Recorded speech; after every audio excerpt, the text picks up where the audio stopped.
E aí, pessoal, tudo beleza? Mais uma aula da disciplina Oficina de Desenho de Software 2. Vamos lá? Pessoal, na aula passada eu havia falado sobre alguns requisitos básicos de aplicações, de sistemas acessíveis ao contexto. Né? Eu falei sobre comunicação distribuída, falei sobre especificação de informação de contexto, né? E aí, eu vou continuar esse assunto e nessa aula eu vou iniciar, né, falando a respeito de armazenamento de informações de contexto. Acredito também que ainda será possível nessa videoaula falar sobre aquisição contínua de informações de contexto, beleza? Então vamos lá.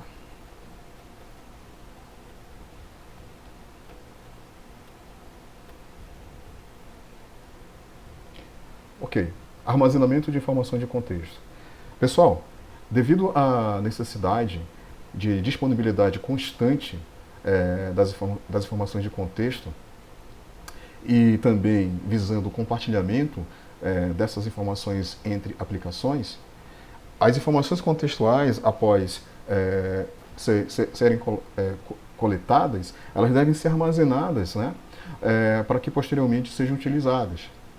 E aí, essas informações elas são armazenadas numa espécie de base de contexto, ou base de conhecimento, ou histórico de contexto, vários nomes nós podemos dar para essa base de dados, né, base de informações contextuais.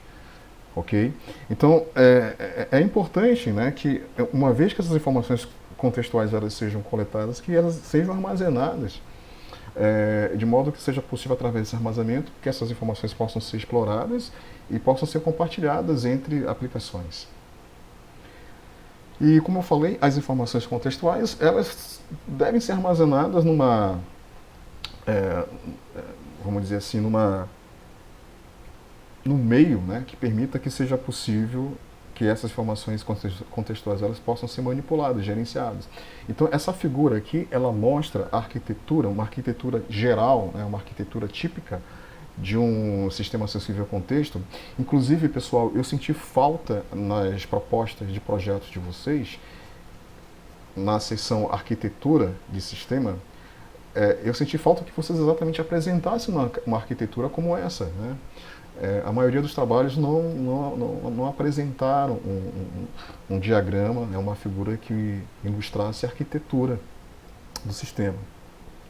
Cheguei até a pensar que vocês iriam usar essa arquitetura como uma base e ninguém usou. Né? Então, se a gente observar essa arquitetura, a gente nota que no centro da arquitetura tem exatamente um repositório, né, de registros contextuais, uma base de contexto, um repositório de contexto. Então, essa base ela vai ser alimentada, né, ela vai ser alimentada com registros contextuais, com informações contextuais que são coletadas através dos sensores eletrônicos, dos sensores baseados em software. Né? A ideia, pessoal, é que esses sensores eles fiquem monitorando o contexto, né? Coletando informações contextuais e persistindo essas informações contextuais nessa base, né? Nessa base de contexto, nesse repositório de contexto. Beleza, pessoal? Então torna-se necessário, né, manter um histórico de contexto, porque através dessas informações contextuais, desses registros contextuais que são armazenados, é possível nós aplicarmos técnicas de raciocínio para derivar necessidades, preferências, padrões de uso ou comportamentos baseados em contexto, certo? Nós podemos usar N técnicas. Eu vou mais para frente falar sobre processamento de contexto, um pouco mais a respeito de processamento de contexto, e novamente eu vou destacar as técnicas básicas que normalmente podemos utilizar. Eu já apresentei uma delas para vocês, que foi aquela abordagem que eu criei, que ela é baseada em aprendizagem de máquina. Né? Então, a partir dessa desse repositório de contexto, desse dataset de informações contextuais, de registros contextuais, é possível a gente derivar quais são as preferências do usuário, né, quais são as necessidades do usuário, comportamentos do usuário em determinados contextos, padrões de uso, certo? E aí, como eu falei para vocês, essas informações contextuais elas podem ser armazenadas em um determinado em uma determinada plataforma, vamos dizer assim, né, por meio de uma determinada ferramenta. Por exemplo, nós podemos usar XML esquema, certo? Para estruturar as informações de contexto e permitir essas informações contextuais em arquivos no formato XML. Né? Nós podemos usar tabelas de um banco de dados relacional, que vocês conhecem. Nós podemos usar ontologias, que é uma técnica para representar o conhecimento muito utilizada em inteligência artificial. Ontologias, inclusive, ela é muito parecida com o modelo entidade e relacionamento. É muito parecido. Eu coloquei aqui AF. AF é um formato de arquivo para armazenamento de registros contextuais utilizado por uma ferramenta chamada ELCA, que é uma ferramenta que implementa várias técnicas de aprendizagem de máquina, tanto aprendizagem supervisionada como aprendizagem não supervisionada. E essa ferramenta ela foi implementada em Java, ela fornece suporte ao desenvolvimento de sistemas que são baseados em aprendizagem de máquina, implementados em Java. É uma ferramenta bem legal, eu particularmente eu gosto bastante. Está aqui um exemplo, né, de um arquivo ARF, um arquivo baseado nesse formato, com vários registros contextuais armazenados.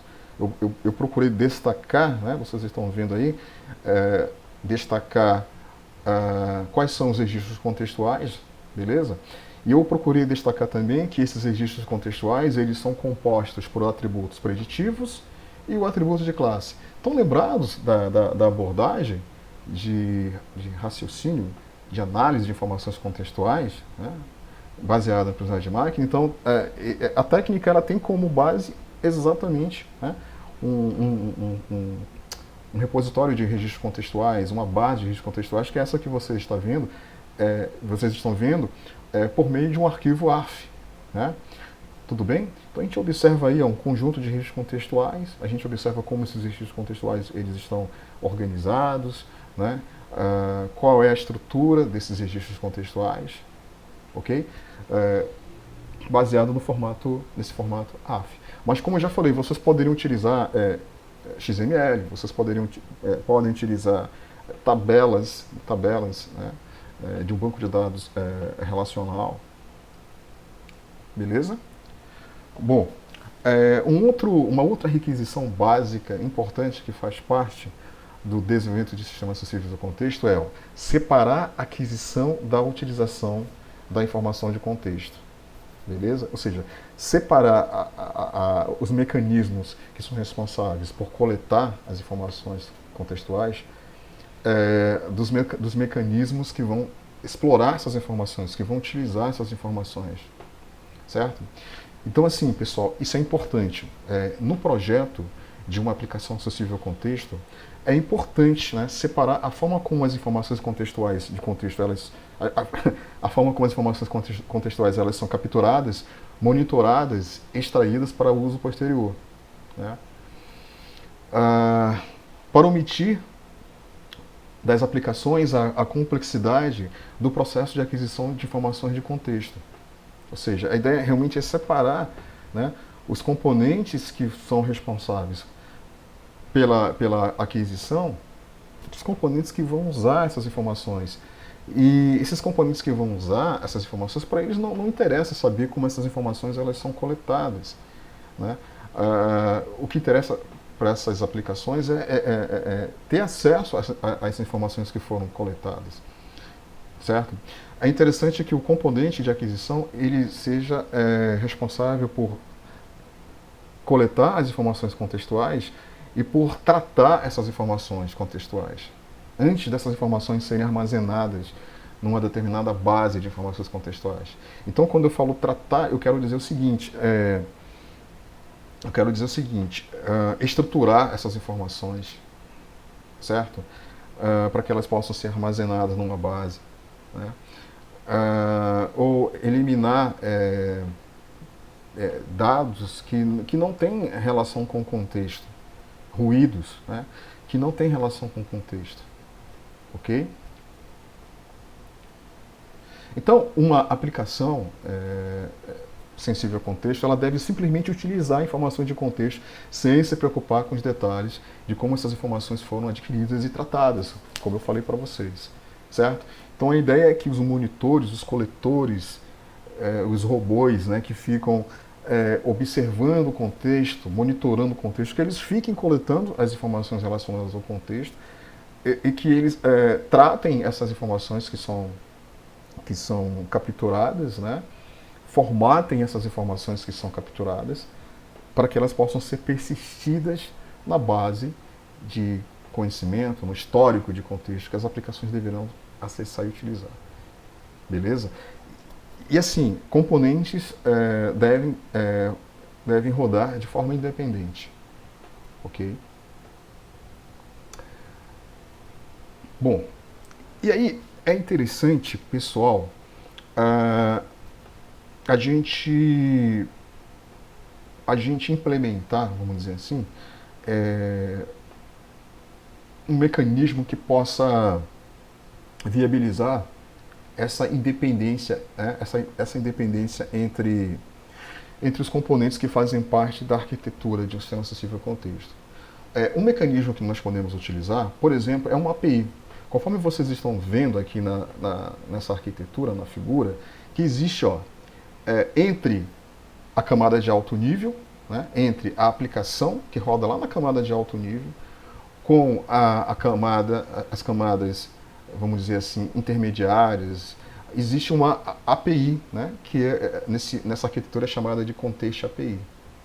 Então essa API ela fornece um conjunto de métodos, né, que viabilizam que a aplicação que roda lá na camada de alto nível ela possa, através dessas operações, acessar informações contextuais, acessar predições contextuais, inferências que foram realizadas pelos componentes responsáveis pelo raciocínio das informações contextuais, certo? Então essa API ela fica, vamos dizer assim, no meio de campo, né, fazendo essa cola, essa interface entre as aplicações que rodam na camada de alto nível com os componentes que fazem parte da arquitetura, que fazem parte, vamos dizer assim, do framework, né, da infraestrutura que fornece suporte à execução das aplicações sensíveis ao contexto. Vocês estão entendendo? Então é interessante. Deixa eu falar uma ideia, deixa eu apresentar uma ideia. Por exemplo, a aplicação de contexto ela pode estar rodando no teu smartphone. Ela é um front-end, ela pode estar sendo executada no teu smartphone, certo?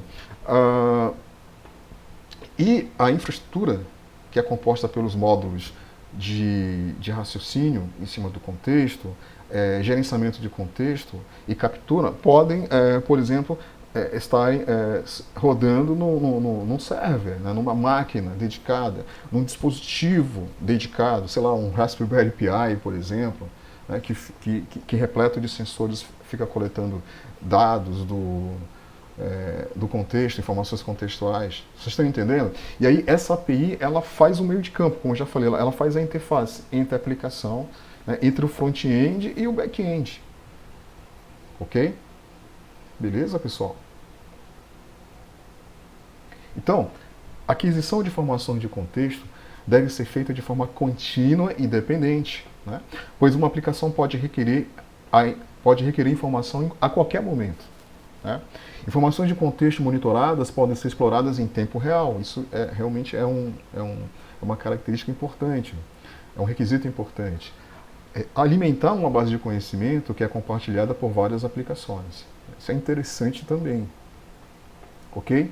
Então, a gente observa na arquitetura os componentes que são responsáveis por capturar, por coletar as informações de contexto, que são os sensores, sensor eletrônico ou sensor de software, baseado em software. E a gente observa que existe aí uma interface, ó, Context Capture Interface. Ou seja, essa interface, beleza? Ela também tem a finalidade de fazer essa interface entre os componentes que são responsáveis por coletar as informações contextuais e os componentes que são responsáveis pelo gerenciamento de contexto e pelo raciocínio em cima do contexto, certo? Então, essa interface, ela especifica, né, um conjunto de operações, né, um padrão, né, um template que contém um conjunto de operações que devem ser implementadas para viabilizar que os demais componentes da arquitetura possam acessar essas informações contextuais. Beleza? Possam acessar essas informações contextuais e preparar essas informações, tratar essas informações para que elas possam ser armazenadas no repositório de contexto. Beleza? E um detalhe importante, observe que nessa arquitetura existe um componente que ele está no sentido vertical, né? No sentido vertical, que é o Communication Interface, ou seja, a interface de comunicação. Esse componente, pessoal, ele se refere da tecnologia de comunicação que viabiliza a integração entre esses componentes. Por exemplo, um Hertz da vida, né? E um JSON, né? Hertz e mais JSON, por exemplo, certo? Ou a tecnologia SOA, arquitetura baseada em serviços, que tem como base a utilização de XML e Web Service, né, para viabilizar essa integração entre esses componentes. Eu imagino que vocês estão mais familiarizados com Hertz e com JSON. Imagino que poucos de vocês já devem ter trabalhado com SOA e com SOA, os protocolos SOA, Web Service especialmente, e XML. Beleza, pessoal? Seria interessante que vocês pensassem em seguir essa arquitetura, né?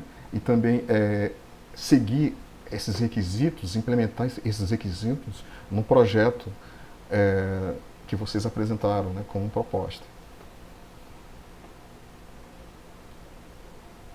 Ok? Então, as informações elas podem ser obtidas a partir de fontes heterogêneas, né? Sensores eletrônicos, sensores baseados em software, certo? Sensores físicos, sensores lógicos, banco de dados disponíveis, sites, redes sociais, certo? E por último caso, fornecidas explicitamente pelo usuário. Eu particularmente não gosto dessa forma de aquisição de informações contextuais, essa forma explícita. Eu acho que o sistema ele é sensível ao contexto quando ele consegue perceber o contexto de uma forma automática, com autonomia, sem interferência humana no processo. Mas eu coloquei porque também faz parte, tá bom? Bom, aqui a gente tem novamente aquela figura que mostra a arquitetura de um sistema de recomendação sensível ao contexto, né? Com seus principais módulos, né? E como esses módulos eles estão integrados. E observe que existe uma separação, né? Existe uma separação realmente física, lógica entre esses componentes, e eles podem estabelecer uma comunicação, uma integração entre eles através de protocolos, através de tecnologias que viabilizam integração entre componentes, que viabilizam a implementação de um sistema distribuído. Beleza? Ok. Bom, processamento de informações de contexto. Para esse vídeo ele não ficar extremamente longo, eu vou parar por aqui com relação ao processamento de informações de contexto. Eu já falei, né, um pouco sobre o processamento de informações de contexto, mostrando aquela abordagem baseada em aprendizagem de máquina. Mas aí na próxima aula eu vou me aprofundar um pouco mais nesse requisito. Ok, pessoal? Apresentando outras técnicas. E aí eu recomendo novamente que vocês comecem a trabalhar no desenvolvimento do sistema que vocês apresentaram na proposta o quanto antes, certo? Basicamente vocês têm esse mês aí, um mês de setembro e alguns dias de outubro para desenvolver esse sistema, que vai valer como a segunda nota de vocês. Beleza, pessoal? Então, um forte abraço para vocês, a gente volta a se falar na próxima aula. Um abraço.